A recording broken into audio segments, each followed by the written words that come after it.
I've often described on this channel as watching Newcastle United being very, very similar to a roller coaster. And I don't think anybody can argue with that today after what we've just seen at St James's Park. We've come away with 3 points. Fantastic performance. The guys just really dug in for that 3 points today. And for me, got the rewards because 3 points is just what they deserved for that last 20 minutes alone fighting with 9 men. This is the Toon Review.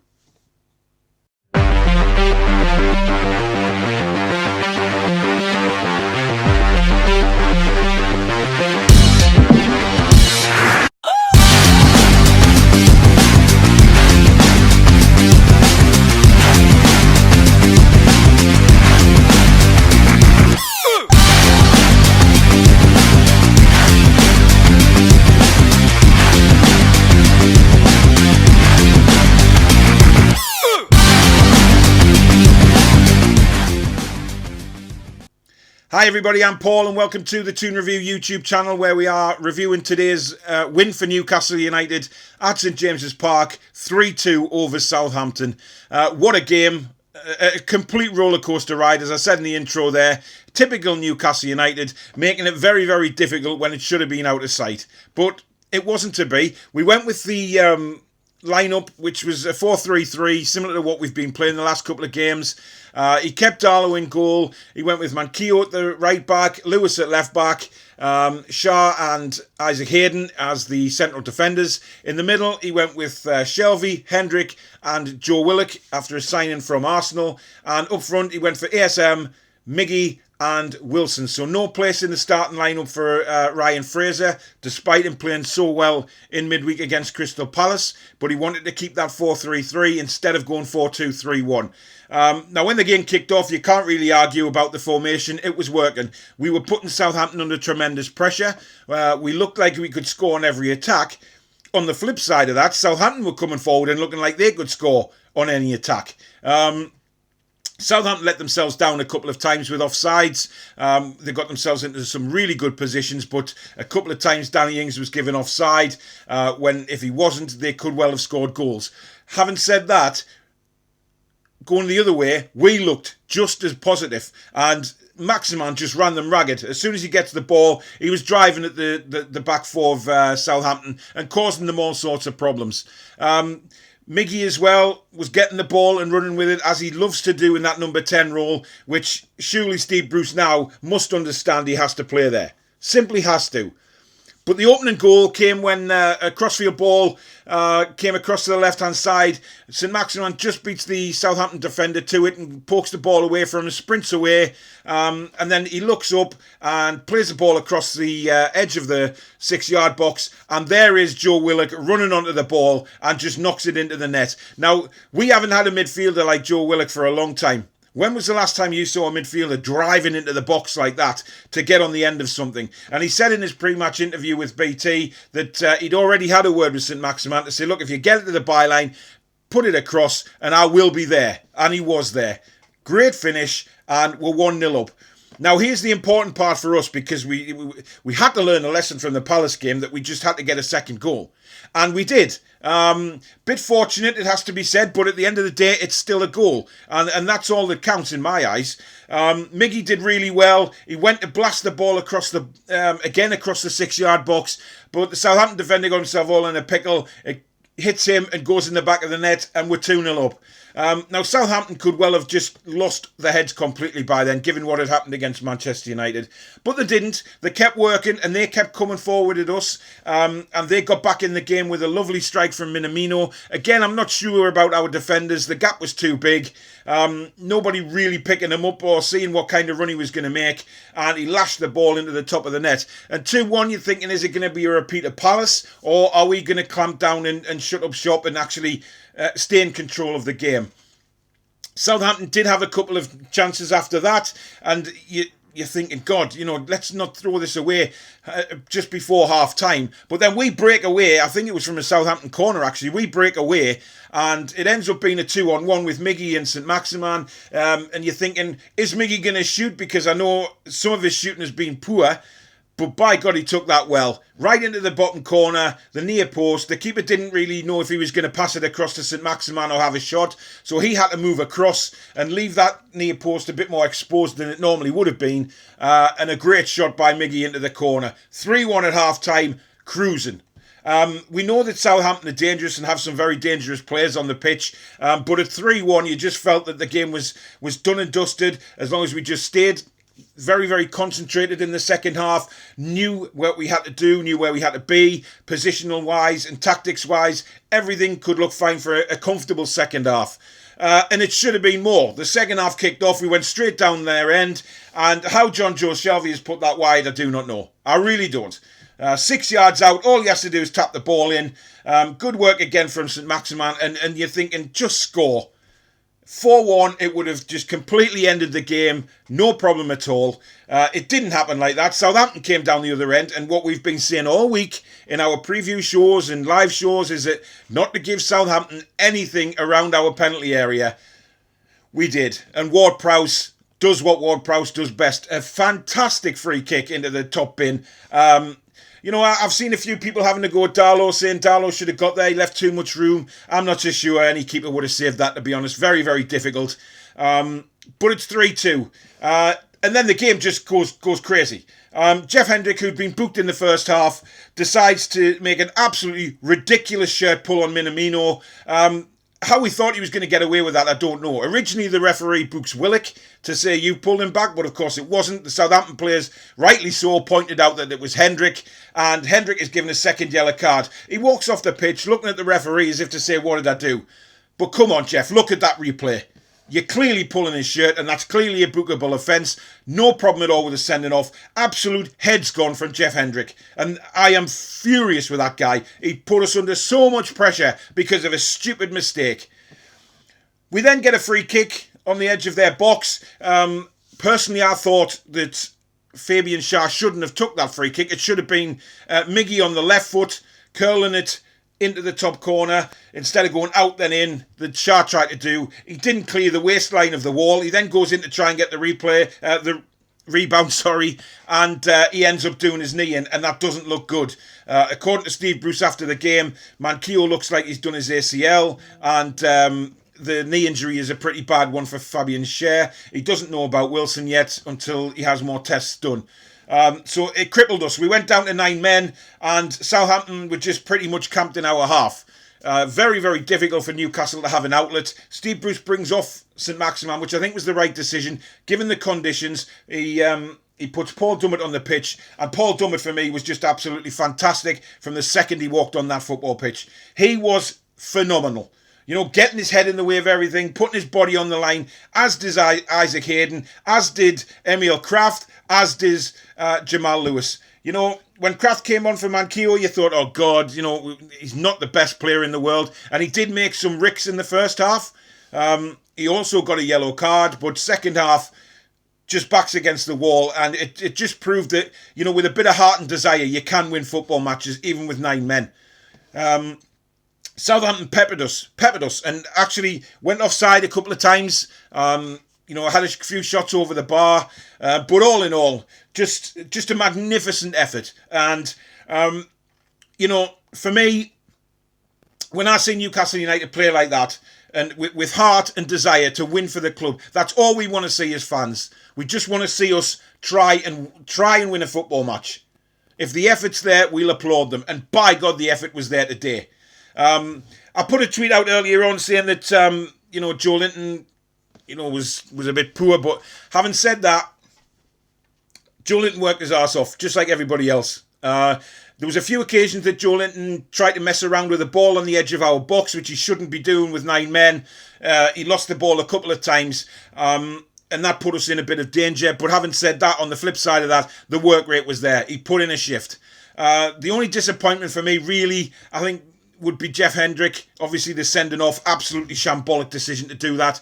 He was very, very anonymous again in the first half. I don't see what that man brings to Newcastle United at all. I just don't see anything in Jeff Hendrick. Shelvey was, well, in and out, really. He should have made it 4-1 at the beginning of the second half. I don't believe that John Joe Shelvey should be our captain. I think Isaac Hayden is our captain all day long. Absolutely no doubt about it in my eyes. And I think a lot of Newcastle fans would agree with me on that Hayden should be the captain. But he's clearly not going to be at the minute, but he is our future captain without a shadow of a doubt. So Shelvey was a bit disappointing. Apart from that, I mean, Joe Willock, what a debut for Joe Willock. What a debut. You know, that guy is just what we've been missing for so long. Somebody who is willing to run box to box, get in the box for... we hardly ever see our midfielders in the opposition box, but Joe Willock was always there today. Every time we got forward, he was busting a gut to get in there. Fantastic display. Miggy, just unbelievable again. His engine just never stops. He just does not stop running. He created the second goal. Obviously, it was an own goal. I presume it was a shot across the 6-yard box. I don't think it was a shot. He was aiming for the back post. But it went in the net, and that's all that counts. He took his second goal beautifully. Just no chance for the goalkeeper, but he just doesn't stop. St. Maximin, fantastic. Gets the ball, driving at the defence. And I think we found a real formation here that we can build on. Chelsea and Man United next. They are going to be very, very difficult games. Undoubtedly difficult games, given the injury situation we've got now. For me, it's a plus point that Jeff Hendrick is actually suspended. He'll have to change that, which can only be a good thing for Newcastle. But I think we can build on this formation. We have a foundation here to move forward. We beat Everton last Saturday. Disappointing against Crystal Palace that we didn't get anything out of that game. But we played okay. Today, we played well in the first half. It was backs against the wall in the second half because of just a stupid decision from Jeff Hendrick. But we held on and we won the game. And I'm absolutely delighted. I mean, when that final whistle went, it was such a relief. But it's an absolute roller coaster watching our club at times. It really is.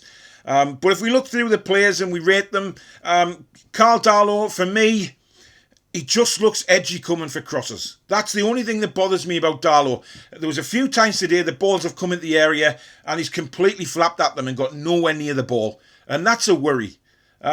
For me, I just have to have Dubravka back. I just want that security of our number one goalkeeper being back in goal, who commands his area, who is vocal and doesn't flap like that at crosses. And we've said that now for a few weeks about Carl Darlow. He's flopped a few times at crosses. There was one today where he flapped at it and it fell to Danny Ings and Hayden cleared it off the line. He wasn't fouled there. There was no foul on the goalkeeper. It was given as a foul and we were lucky. But Isaac Hayden had already cleared it off the line, so they wouldn't have scored anyway. But this is the type of thing I mean. And sometimes goalkeepers get too much protection. And on that occasion, I think Darlow did. If we look at the defenders, Manquillo again did a solid job till he went off. I'm going to give him a 6 because obviously he didn't play that long until he had to go off injured. And we just hope that isn't going to be a long-term ACL for Javier Manquillo because we really need him. Across the back four, we look at Fabian Schar. Again, solid for me. A couple of times that you might look and say, oh, that was a bit dicey, but he defended with his life for most of that game again, putting his body in the way. Any limbs he could get on the ball and clear it away, he did. I think it was disappointing to see him take that free kick, which he resulted in getting injured from. So it looks like he's going to be out for long term as well, which is a shame because he's really started to pick up lately. Isaac Hayden alongside him was just Isaac Hayden, just absolutely phenomenal. This guy, just wherever he plays on the pitch, just wants to win for Newcastle United, just wants to give it his all. So I'm going to give Isaac Hayden a 9 because I just think he was tremendous. Jamal Lewis, again, he started off very, very rickety in the first half. Southampton got past him a few times. But he was pushing forward as well, which I really like to see Jamal Lewis doing because I think he's that kind of fullback. He just needs a bit more nurturing. But in the second half, he was all over the place. A couple of clearances went straight in the air, but I don't care about that. He made the blocks. He was defensively minded. His position of play was very, very good in that second half. Very, very good. So I'm going to give Jamal Lewis an 8, simply because of the way he stood up and to be counted in that second half. I'm going to talk about the two substitute defenders now because we're talking about defenders. Emil Kraft came on. I thought he was a bit iffy in the first half, made a couple of mistimed tackles and eventually got booked for one, which I thought was a little bit harsh actually when I watched the replay. But second half, again, just put himself in front of everything, cleared the ball when it needed to be cleared, so he gets an 8 from me as well. Paul Dummett was the other substitution, came on. Absolutely phenomenal. He wasn't on the pitch for that long, but what he did do when he was on the pitch was just incredible. Some of those defending headers and blocking shots. I've said for a long time that I think Paul Dummett is actually a centre-back more than the left-back. And he slotted in there when we went to 3 at the back, and he did a fantastic job. So I'm giving Paul Dummett a 9 because I thought he was just tremendous. Moving into the midfield, Jeff Hendrick, I'm giving a 0 because he was anonymous in the first half, and the second half, giving that stupid second yellow card away. He must have known. You know, you pull on a shirt like that, it's an automatic yellow card in the Premier League, so he must have known that he was going to be booked for it. As I say, he originally booked Willock, and Hendrick thought he'd got away with it, but then the guy he's coming off the pitch and he's looking at the referee and he's saying, "Ref, what did that do?" Just don't make an embarrassment of yourself like that.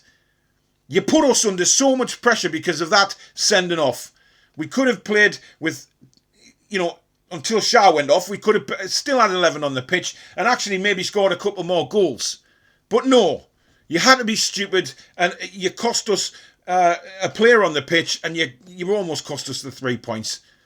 So a 0 for Jeff Hendrick. For me, the guy's anonymous and doesn't deserve to be in the first 11.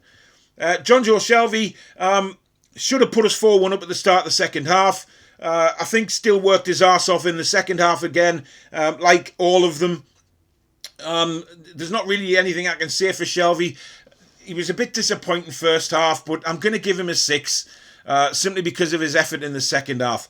Joe Willock, absolutely outstanding. What can you say about Willock?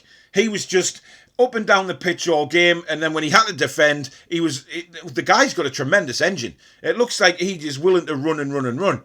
And he's a young kid as well, so he's young, he's fresh, he's eager, he's keen, and boy did he show that today. So I'm going to give Joe Willock a 9. Very, very promising debut, and hopefully we'll get to see more and more of that as the season goes on. If we move to the forwards, we look at St. Maximin. Again, put everything into this match. First half, just tore that Southampton a new one most of the time when he was attacking. He did tire in the second half. Obviously, when he's been out that long and then you've got a really sodden pitch like that, I thought it was the right decision to bring him off and put Dummett on, actually, just to give him a bit of a break, because he'd ran his heart out for 60, 65 minutes, and for me, did fantastically well. So he gets an 8 from me. We move across to the other side to Miggy, and he was my man of the match. Very closely followed by Joe Willock, I have to say, but Miggy was my man of the match because he was just all over the shop again. And this guy just works his arse off for Newcastle. He had a big beaming smile back on his face, and that's what we like to see from Miggy. And the fact that Steve Bruce must now realise that Miggy is a number 10. That's his role. That's where he plays most of his football, and that's what he's best at. That position there. He made the second goal by causing the Southampton own goal, and then he took the third goal brilliantly. That's just Miggy through and through, but he was getting back defending, he was helping out, he was doing all he could, and it's straightforward 10 from me for Miggy. Outstanding today. So 10 out of 10 for Miggy. And up front, Callum Wilson didn't really get himself into the game, did he, before he got taken off. He then brings Joe Linton on.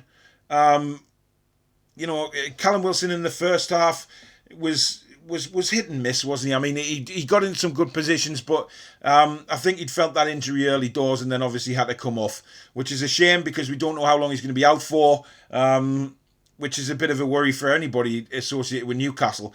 I was quite surprised to see Joe Linton come on. I don't know what he offers us really, when we've got 11 men on the pitch. I thought it was a crazy decision considering we've got Carroll and Gale sitting on the bench. Joe Linton is not a striker. We know he's not a striker. So he didn't get involved at all when he came on in the first half. I don't believe he even had a touch of the ball. Second half, when we went down to 9 especially, you could see him getting back and helping out and working hard. And I can't take anything away from his work rate. Yes, there was a few times he got the ball and he was trying to dipsy-doodle around our area. Instead of clearing it, he lost the ball, put us back on the back foot. That's what Joe Linton does, and that's what infuriates me about him. But work rate, he got back, he helped out, he made some clearances as well, which helped the cause. So I'll give Joe Linton a 7.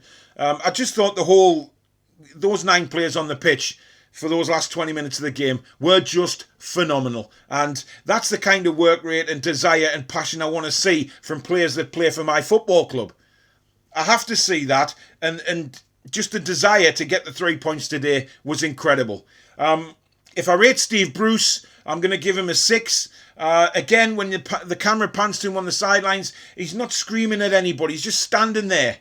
You know, you looked at Husenhardl today, and he was urging his players on, clapping them, motivating them. Steve Bruce just stands there with his hands in his pockets. He doesn't give any direction. And this is the problem we're going to have with Steve Bruce for as long as he's got left as Newcastle United manager. It's never going to change. And we as fans have to accept that he's not that kind of guy. Jones came out a few times and had his arm around players and, you know, giving them guidance, and that's what we need to see. So it's a straightforward 6 for Steve Bruce today. But all in all, I'm absolutely delighted. I mean, how can you not be when you've seen your team fight and just keep fighting for the 3 points? It was backs against the wall for so long, but we didn't really let Southampton have any golden opportunities when we were down to 9 men. You know, Darlow was hardly tested with any real shots. He made a couple of saves from corners, but, you know, to keep them out like that, a team as talented as Southampton, was just phenomenal. Absolutely phenomenal. I'm absolutely over the moon. It was crucial that we got 3 points today, and we did. And that can only help us against the battle against the drop. We're now 11 points, I think it is, clear of the bottom 3. That could be massive, because the bottom 3 are going to struggle to win games. And the amount of games that they've got to win now to catch us, it says to me that we are almost pretty much out of it. I've always sort of said I think we will survive, but, you know, we go into the next 2 games against the bigger teams and hopefully we can put on a display. Defensively wise, we're going to be crippled, undoubtedly, but if he plays Dummett at centre-back, I think that's 1 plus point. But we'll see when it comes later on in the week how we fare. We've got a week off now before the Chelsea game, so that'll give time for players to have a rest, maybe a couple of days off to recuperate, get some of the injuries sorted out and get them back on the pitch. But all in all, I'm just delighted. So thanks very much for watching this review of the game. If you've liked it and you did enjoy the video, please do hit the like button. Well on the way to 1,000 subscribers, so if you haven't already, please do subscribe, and I'll catch you on the next live stream, which I may do one on Sunday, just recapping the game. But we've got the 4 Horsemen of the Toon on Monday night at 8:30. That is going to be an absolute blast. Join me, Peter, John and Sharky will be back on that one, covering for Barry, so don't forget to tune into that at 8:30 on this channel on Monday night. But thank you very much for watching. Have a fab weekend, everybody. Enjoy the rest of it, and we'll see you on the next one. Take care. Be strong. Be